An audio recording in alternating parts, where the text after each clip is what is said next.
¿Pero tú consideras que yo, como analista de conducta, no podría llegar a eso?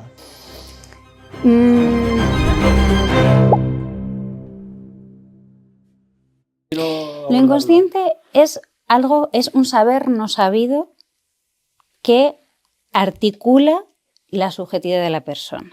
Dicho un poco así, más técnico. O sea, es un saber no sabido, es toda una lógica que tiene una persona. Si queréis os pongo un ejemplo. A mí me parece que los ejemplos son lo más dilucidador. No sé si es la palabra bien dicha, pero es esclarecedor. Podemos ser una persona que conscientemente, ¿vale?, diga, esto es un caso clínico que he visto hace poco. Imaginamos que esa persona dice, vale, yo conscientemente pienso que estoy preocupada porque cuando soy diferente creo que la gente me va a tratar mal, van a ser hostiles conmigo y voy a tener problemas con eso. Entonces, esa persona a lo mejor es consciente de eso hasta ahí o no. Habría que escuchar en cada persona si es consciente o no, y te va contando situaciones en su vida donde, sin ella saberlo, te está diciendo que ella cuando va a un determinado sitio te cuenta cómo ha elegido la vestimenta y ha elegido una vestimenta parecida a lo que ella pensaba que iba a llevar la gente del lugar. Está en otro grupo de personas y te cuenta que, bueno, al final acaba usando la jerga, el tono que tiene este grupo de personas en esa determinada circunstancia. Y te va contando cosas, como un poco contándote qué tal ha ido la semana, van apareciendo esos temas, pero que ya ni siquiera es un tema que traiga. O sea, es algo que casi deja caer. Sí, bueno, me puse esto porque iban a ir todos con americana, pues me puse la americana. Pero son cosas que dice muy de pasada y el tema que ya lleva es tengo miedo a la gente, por ejemplo. Entonces, esa persona puede haber ido haciendo una lectura donde, claro, yo ahora aquí lo digo y dices, bueno, eso es una historia de aprendizaje, Sí, porque el saber no sabido, claro que se aprende. O sea, en eso no es que pensamos nosotros que viene por ciencia infusa. O sea, lo inconsciente es, vamos a decir, un aprendizaje, pero que juega con unas reglas diferentes a las del aprendizaje de la consciencia. Entonces, esta persona te va trayendo esas formas de actuar y tú ahí vas viendo que hay una cierta lógica. Después te va hablando de que en determinados momentos de su vida, cuando se ha dado cuenta de que, imagínate, los vecinos van a tener hijos y éramos muy amigos antes, pero últimamente no me apetece mucho verles, ya no quiero tanto quedar con ellos. Y vas viendo que te va contando que cada persona que ella siente que se está diferenciando en algo, ella se separa. Entonces, esa persona conscientemente a lo mejor te va a hablar de soledad, te va a hablar de que tiene miedo a que los demás sean agresivos con ella, te va a hablar de que no sabe qué pasa, que ya no le apetece tanto quedar con las amigas. Entonces, todo eso es consciente. Ahora, lo que no es consciente es que esa persona, a lo mejor de pequeña, ha vivido una situación donde por su diferencia le han tratado mal. Ahora, eso es importante porque nosotros no pensamos que las personas tengan contacto directo con la realidad fáctica. Es decir, toda realidad es una interpretación. Entonces, tiene una experiencia, hace una interpretación que se queda inscrita como un lenguaje.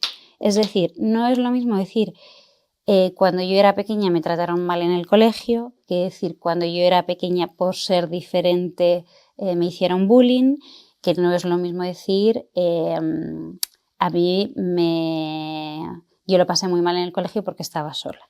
Esos enunciados nosotros en Psicoanálisis los escuchamos al dedillo, vamos a decir, muy cómo la persona lo expresa. Mientras que otro puede reducir, bueno, en la infancia aprendió que si eres diferente te tratan mal. Nosotros escuchamos mucho cómo lo va a enunciar esa persona, o sea, a ese nivel, vamos a decir, lingüístico. Entonces, esa persona puede haber hecho una lectura que sea, cuando yo soy diferente, eso produce agresividad en los demás. Y su lógica inconsciente ha sido, bueno, si yo soy diferente, eso hace que los demás sean agresivos, entonces lo que yo intento hacer es mimetizarme con el ambiente, pero yo no tengo ni idea de que me mimetizo con el ambiente, ni es una palabra que utilice, porque no voy a ir al terapeuta y decir, bueno, es que yo intento ser como todos los demás, tal. Algunos sí, otros está dicho muy de pasada, vamos a decir, que ahí es donde entraría, que se puede decir incluso como un lapsus, ¿no? Sí, hablar, elegí la ropa como todos. Y tú escuchas ese como todos, que no son cosas raras lo de los lapsus, ¿no? Es como esa pequeña coletilla que se puede colar. Entonces, desde esa lógica, la persona ha hecho tiene, digamos, un saber no sabido que le atraviesa, que es que ella es la que produce la agresividad. Que no es lo mismo que, bueno, es que de pequeña me trataron mal. ¿Produce la agresividad de quién? Del otro, del otro. Ella produce la agresividad del otro en el sentido de que ella lo... o sea, no literalmente de ella va provocando a nadie, No. o lo que hace ella hace que los demás sean agresivos, sino que ella en su construcción es la que ve al otro como agresivo. No. ¿Cómo es? ¿Ves? Ahí, o sea, esos matices podría haber otro paciente, otro sujeto que en su lógica vea al otro como agresivo, pero en este caso su lectura de eso que le pasó en la infancia, que le ha pasado a 300 millones de personas, sí. Cada uno ha hecho una lectura que queda fijada en una enunciación. Entonces, esa enunciación es lo que a nosotros nos importa.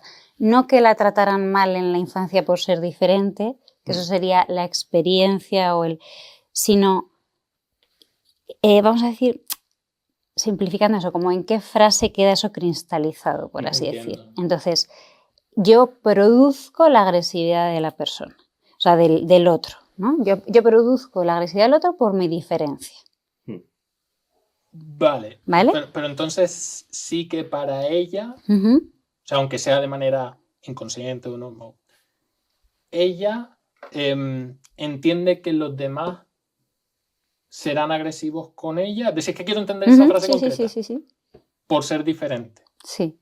Eso sí, ¿no? Eso es lo que quiere decir ella, esa frase. Ella, al ser diferente, hará que los demás sean agresivos. Es decir, crea que ahí son esos puntos donde confluimos, ¿vale? Las asociaciones, ¿no? Como que asocia, pero es muy importante la manera del lenguaje en la que esto se articula, ¿no? Pero tú consideras que yo, como analista de conducta, no podría llegar a eso. Te interrumpo un segundo para recordarte que si buscas ayuda psicológica online a nivel internacional, vivas donde vivas, puedes contar con nuestros servicios. Y todo ello sin descuidar el trato cercano y humano, con el objetivo de generar un espacio seguro en el que iniciar ese gran cambio que puedes estar buscando. Puedes agendar cita a través de nuestra web www.engranapsicología.es o consultar más información por WhatsApp escribiendo al +34 664 24 1938. Allí te esperamos. Porque para mí, o sea, sé que esto genera un efecto en algunas personas que es sentirlo como muy simple. Pero es que uno de los valores del análisis de conducta es la parsimonia. Entonces, por supuesto, o sea, esa persona tiene un montón de cuestiones más en su vida y no la quiero reducir a esto. Pero lo que tú acabas de explicar, solo en eso, ¿vale? Que esa persona tiene todo un desarrollo posterior a ese que es muy importante y anterior, etcétera. Pero solo eso que has dicho, para mí es, esa persona ha condicionado aversivamente verse diferente al otro o estar en un entorno en el que percibe a los demás como diferentes a ella. Lo ha condicionado aversivamente porque sí, esa asociación está. Claro, pero no es solo una condición aversiva, sino que nosotros tomamos el diferencia y agresividad, por ejemplo, porque vosotros lo metéis ya un poco en un mismo pack, aversivo. ¿no? Como si diera igual que sea rechazo, que sea agresividad, No, que no, sea... no. Bueno, da pero ya igual. pasáis a decir, No. lo operativizáis como aversivo.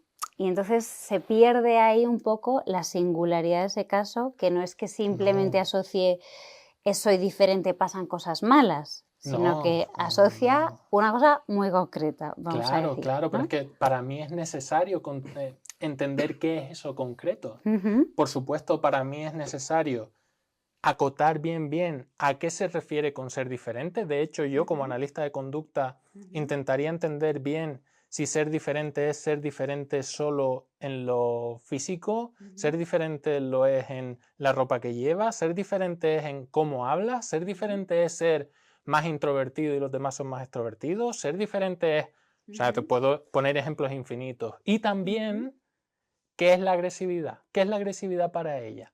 ¿Cómo definimos esa agresividad para ella, desde ella? No agresividad porque yo considere agresivo darte un golpe, es que a lo mejor para ella ser agresivo es mirarte fijamente. Claro. Por ejemplo, ¿no? Pero quiero decir, podría poner ejemplos infinitos. claro, ¿no? Pero... el tema es aquí, esto ya sabía que iba a pasar, en el sentido, claro, yo te lo estoy dando conscientemente. ¿Entiendes? Vale. Claro, yo te entonces... estoy como si el paciente te hubiera venido y te hubiera dicho. Claro, pero... Es que, entonces tú puedes entrar a hacerle todas estas preguntas, por ejemplo. Pero de verdad, es que sé que este es el punto. Entonces tú me consideras a mí incapaz de llegar ahí. No, yo no te considero incapaz de llegar ahí. Entonces... Espera, considero que este es uno de los puntos de esa articulación que, como digo, es ese inconsciente. Lo estaba trayendo como ejemplo de ese saber no sabido, ¿no? Que hay en la persona. No sé si un análisis de conducta sería capaz de llegar ahí o no, pero estaría ese saber no sabido. Entonces lo traía a coalición de que vosotros explicáis como conducta por conducta, ¿no? Hace esta conducta porque obtiene reforzadores. No sé qué. No, lo que nosotros decimos es no, es que ese saber no sabido está operando todo el tiempo, independientemente de que esa persona haya ido a un sitio y a lo mejor no es diferente, ella va a encontrarla en lo que es diferente, en que el mechón de pelo, no sé qué, es decir, hay algo que no es de los reforzadores o no reforzadores que hay, sino, no es el término, pero bueno, como si hiciera esa proyección, va a su realidad, va a estar regida, todo lo que ella ve, todo lo que en función de, solo ve igualdad y diferencia, no ve otras cosas. Claro. Entonces, eso rige cómo ella interpreta toda la realidad y cómo reacciona a esa realidad. Y eso es fruto del lenguaje, eso es fruto de ese saber no sabido. Eso, punto uno. Y luego, lo que yo creo es que aquí hay otras dos cosas, perdona, ya te dejo, ¿verdad? Que es el tratamiento, que si quieres ahora lo dejamos para el siguiente punto, cómo vosotros entraríais a tratar eso, que ahí es donde creo que hay la diferencia mayúscula, y que nosotros trabajamos a nivel del significante. En este caso que traigo no hay, digamos, algo del estatuto significante, pero muchas veces podemos aprender del paciente esa lógica inconsciente por la escucha significante.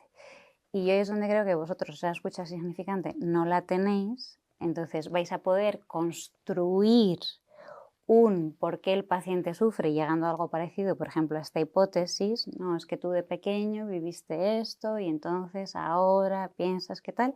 Creo que eso podéis llegar y llegaréis, pero para nosotros esas construcciones son a partir del sentido que el propio paciente, digamos, ya también trae conscientemente. Y si no hay una escucha significante, no puedes llegar a ver la lógica inconsciente.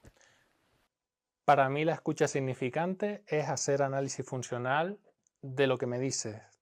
No atender solo a lo que me dices como yo lo entendería, lo que para mí pueden significar esas palabras, sino que yo tengo que analizar funcionalmente lo que me dices, lo que me cuentas que hiciste, lo que me cuentas que te pasó, cómo me lo cuentas, a qué haces referencia, a qué no haces referencia, análisis funcional no lineal, por ejemplo.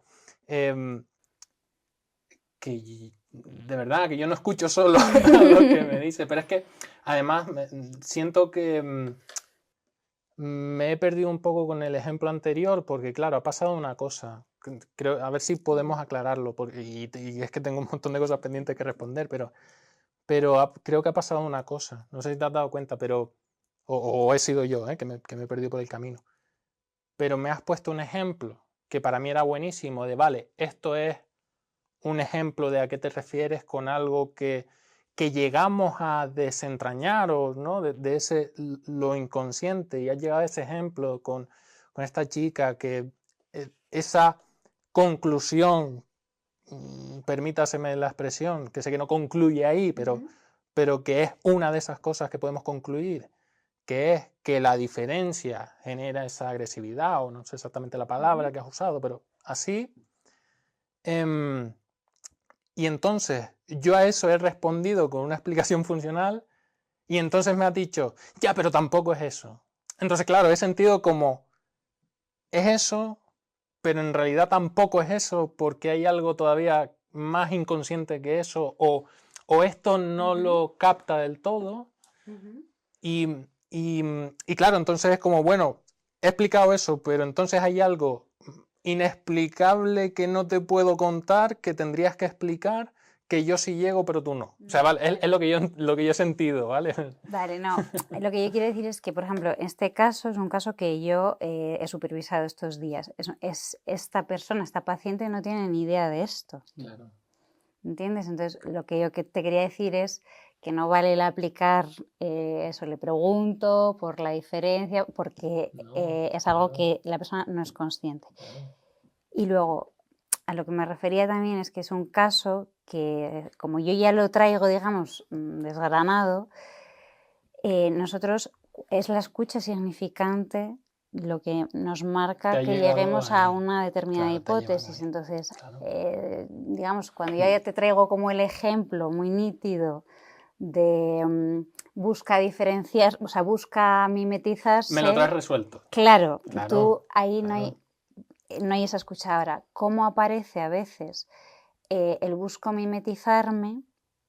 Puede aparecer de esa forma significante, es decir, que la persona a nivel consciente te diga, no, porque yo tengo mi personalidad, porque a mí me da igual ser distinto al resto, porque yo me pongo y hago lo que me da la gana y no sé qué. Y tú a lo mejor es más a través de un lapsus, un sueño, alguno de estos puntos que de repente dices, aquí te has ido, ¿no? O sea, aquí hay algo de esa lógica que tú estás pensando, yo soy así, que a mí me permite, no en una sesión, porque no hacemos ha salido este lapsus, hago esta interpretación, no. Varias sesiones, lapsus y determinadas repeticiones significantes que van apareciendo, a mí me pueden posibilitar ubicar a nivel significante. Si quieres luego te pongo otro ejemplo para que veas cómo sería, para mí me parece que sería muy difícil, vamos, yo no podría hacerlo, si yo no conociera la teoría del significante, yo no podría hacer esa escucha. Entonces, ahí es donde me ibas a decir tú, sí, nosotros trabajamos con el significante. Pues, ¿cómo trabajáis con el significante? Claro, porque es que, o sea, yo entiendo, como mismo para mí, yo necesito que tú me expliques bien a qué te refieres con significante. Yo tendría que explicarte a ti, tendríamos que hacer 2-3 años de formación para que entendieras a qué me refiero con analizar funcionalmente la conducta de la persona y realmente, no sé, pues, ver cómo trabajo, ¿no? Ver cómo trabaja un analista de conducta, porque entonces, de verdad, o sea, ahora sé que te estoy pidiendo un acto de fe porque tú no sabes realmente a qué me refiero yo, pero lo que te pido es, por lo menos, no niegues, vamos a intentar darnos ese margen, como yo te doy a ti. Yo creo que es una buena habilidad y creo que puede ser algo muy valioso, precisamente porque veo en atender al significante paralelismos con lo que yo hago cuando atiendo a la función. Entonces, te pido ese... Vale, no, de verdad, o sea, sé que para ti... Yo para mí aquí, por ejemplo, cuando tú estabas desarrollando, no lo sé, quiero entender yo esto también para ver si llegáis a confluir en eso o no, pero tú estás hablando con la persona a lo largo de muchas sesiones y ves diferentes cosas que va diciendo, cómo lo va interpretando. No necesariamente te haga una demanda X, pero te va contando una serie de cosas de las que tú extraes ese significante Ujú, como una especie de tendencia que tiene en el mundo, por así ujú, decirlo, podría ser, ujú, de una manera muy llana. Te ha contado cosas muy distintas entre sí, que tienen diferente apariencia, morfología, ¿no? ujú, Pero que derivan en una misma tendencia, por así decirlo. ujú, Puede ser un mismo, sí, significante. Ujú. Y en lo tuyo, en ese sentido, aunque vengan de explicaciones distintas, pero puedo ver, bueno, yo obviamente lo tuyo Claro, lo tú sí conozco, conoces. claro, ujú, Sí. pero veo similitudes, ¿no? De la persona llega a consulta, te está contando cómo, yo qué sé, tiene pánico escénico y está evitando exponer en clase y te empieza a contar una serie de cosas así, pero a lo mejor también de repente tiene una conducta contigo de que te quita la mirada o de... Hay una serie de tendencias evitativas, en ese sentido así, Ujú. que a lo mejor son diferentes morfologías, son cosas que son muy distintas entre sí, pero que van a la misma función, ¿no? Una forma de comportarse del mundo con una función. Yo iría incluso, cambiaría tu ejemplo para que se aproximase más a algo suyo. Porque incluso puede ser alguien que no venga diciendo que tiene un problema con exponerse en público y que aparezca eso. Y que sea alguien que, por ejemplo, viene deprimida. Y que viene deprimida, hace mucho tiempo que no queda con nadie, cada vez que le dicen un plan lo rechaza. Y yo veo eso. Yo atiendo a eso.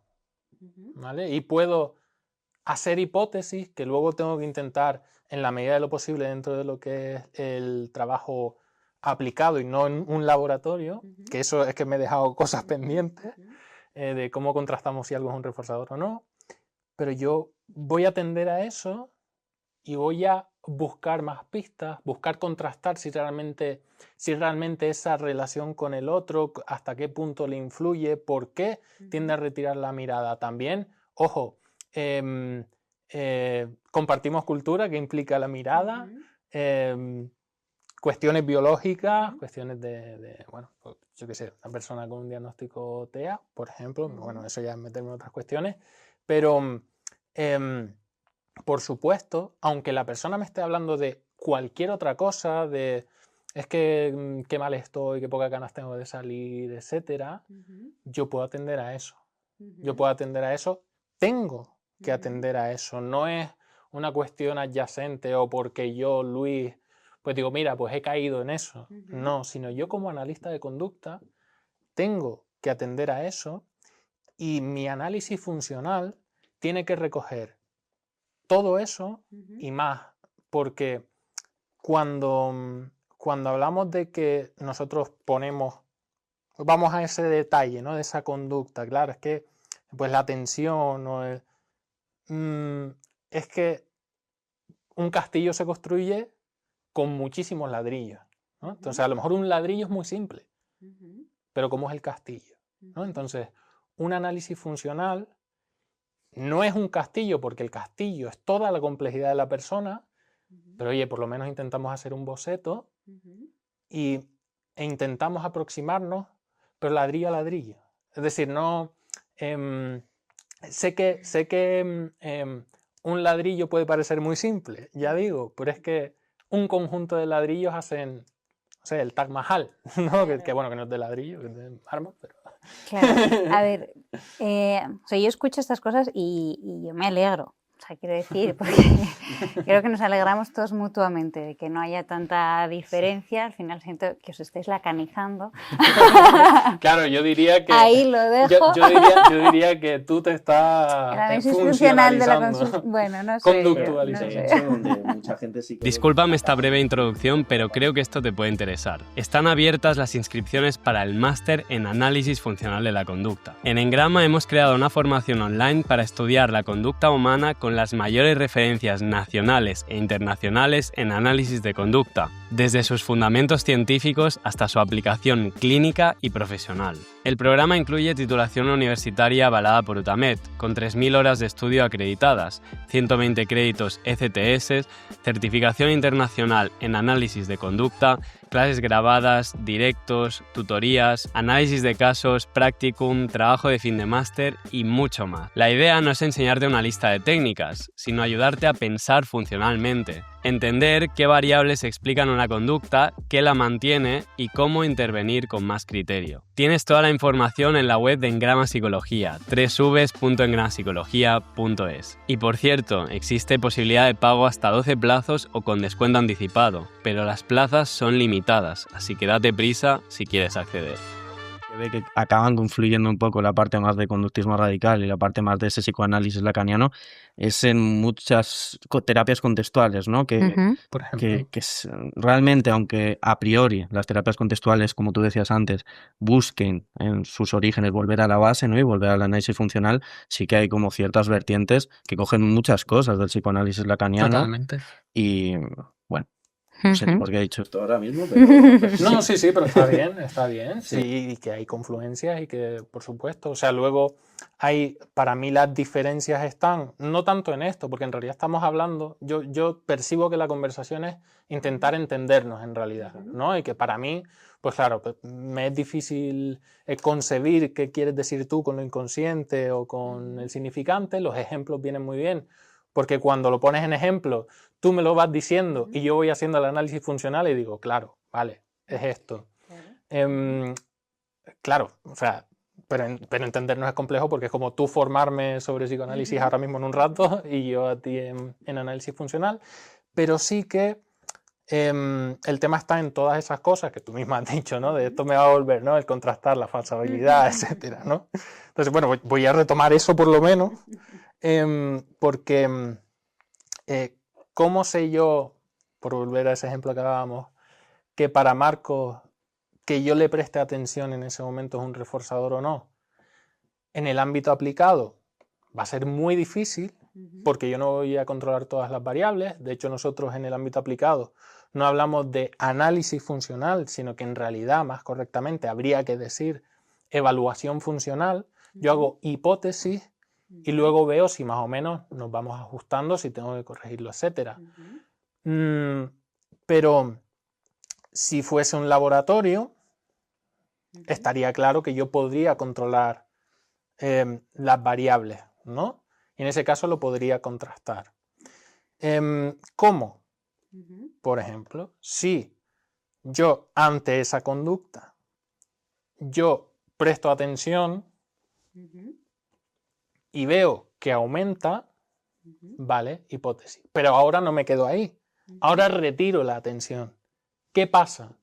¿La conducta se mantiene en el mismo nivel? Pues probablemente no es un reforzador, ¿vale? ¿La conducta disminuye? Es probable que sea al menos uno de los factores, ¿vale? Porque no, como he dicho, no se limita a ese factor, ¿eh? Es decir, que yo he hablado también de que tiene que haber una condición previa de privación y otras muchas cosas en su vida, ¿no? Que además su relación conmigo, que mi atención sea valiosa para él, por ejemplo, ¿no? ¿Qué significo yo para él? Fíjate que he usado qué significo, ¿vale?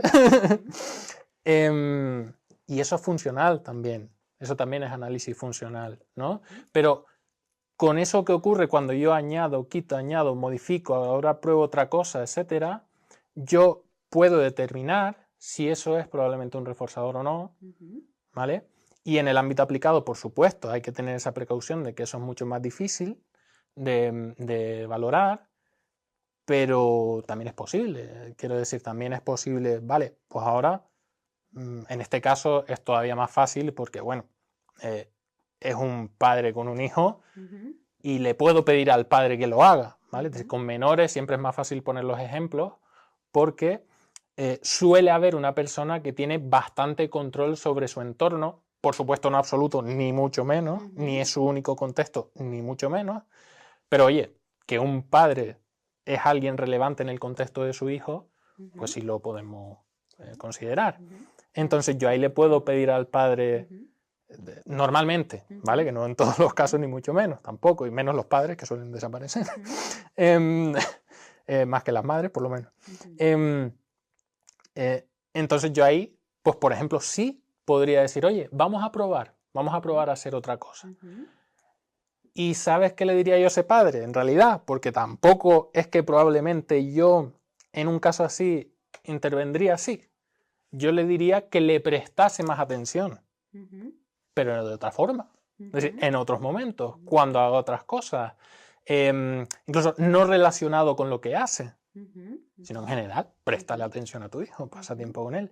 Y eso ya podría modificar la conducta de Marcos sin yo castigar ni popularmente ni con la terminología técnica, ni hablando técnicamente, esa conducta de Marcos a través de, en este caso, intervenir sobre esa operación de establecimiento, esa condición previa de estar privado de atención, por ejemplo. Entonces, que esto no es solo reforzamiento, castigo o nos quedamos ahí, o no. Fíjate que yo cada vez que hablamos de este ejemplo intento meter algún factor más, que por supuesto hay muchos más.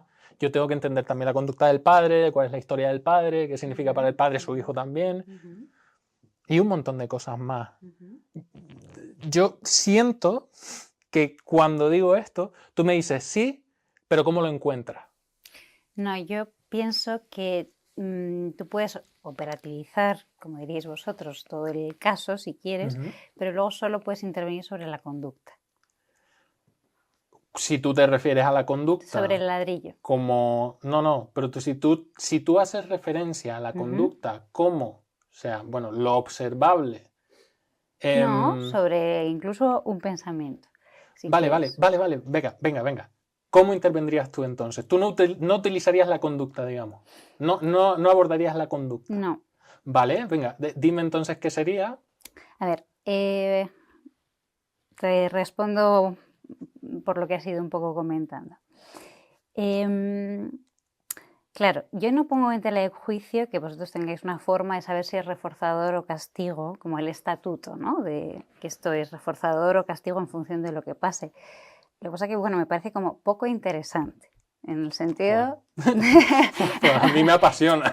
Sí, pero quiero decir que vale, que poder decir esto ha aumentado la conducta o esto lo ha disminuido, entonces le pongo esta etiqueta... Vale, sí, muy bien. Si no estoy diciendo que no haya cosas que modifican la conducta y entonces las podemos etiquetar en estos términos, vale. Pero como yo tengo esa idea de que no trabajamos como eso con el aumento disminuyo, conductas ladrillo a ladrillo, pues digo, vale, sí, muy bien. Pero fíjate, me parece como poco eficiente. ¿Vale? Trabajar ladrillo por ladrillo. No, yo no trabajo ladrillo por ladrillo. De hecho, en este caso... Bueno, porque estamos hablando de esto concretamente, pero fíjate que he metido la variable del padre. Claro, pero en el tema del padre es otro ladrillo, es decir, bueno, con tu hijo pasa esto, pues vamos a cambiar esta dinámica que tenéis entre vosotros dos, haciendo que el padre le preste atención y que el hijo pida la atención de una manera más funcional.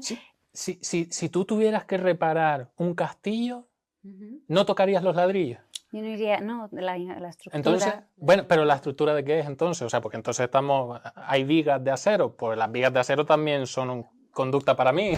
Este fragmento forma parte de un episodio mucho más extenso de nuestro podcast, en el que Julia Silveira y Luis Vega mantienen un debate profundo entre el psicoanálisis lacaniano y el análisis de la conducta. Si quieres ver la conversación completa, puedes encontrarla en nuestro canal de YouTube. Además, te recordamos que en Engrama Psicología somos un proyecto especializado en terapia psicológica online y presencial basada en el análisis funcional de la conducta. También ofrecemos formación especializada para profesionales y un máster completo diseñado para que puedas formarte de manera rigurosa y exhaustiva en este enfoque, desde los fundamentos científicos hasta el nivel clínico y práctico más avanzado. Puedes encontrar toda la información en nuestra web www.engramapsicología.es.